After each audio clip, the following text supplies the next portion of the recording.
Hello everyone, আমি সুস্মিতা। তোমরা সবাই কেমন আছো? আশা করছি খুব ভালো আছো, আর আমিও খুব ভালো আছি। আর আজকে ডেলি মিনি ব্লগটা এখান থেকেই শুরু করা যাক, চলো যাই।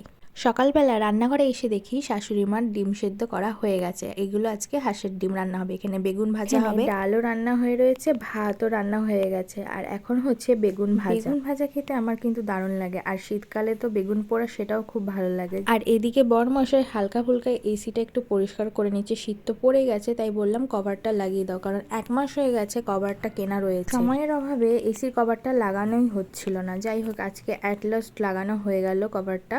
আর এইদিকে বিছানা টিছানা সমস্ত কিছু বরমশাই তুলে দিয়েছে, কারণ আমি এখন বেশি কিছু করতে পারছি না। কভারটা লাগানোর পরে এসিটা কিন্তু আরো সুন্দর লাগছে। তোমাদের দেখাচ্ছি কভারটা লাগানোর পরে এসিটা কেমন লাগছে, চলো দেখা যাক।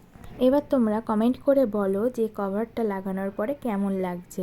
আর এখানে গোপাল সোনাকেও দেখিয়ে দিলাম। আর সকাল সকাল এখানে কাচাকুচি চাপিয়ে দিয়েছি আমি, যেটা আমার ডেলি কাজ সেটা করছি, কারণ সমস্ত হাতে কাচা বা ভারী কাজ করা আমার সমস্ত কিছুই এখন ভিডিওটা আজকে এই পর্যন্ত। সবাই ভালো থেকো, ভালো লাগলে ভিডিওটা একটা লাইক করে দিলেও। চলো টাটা।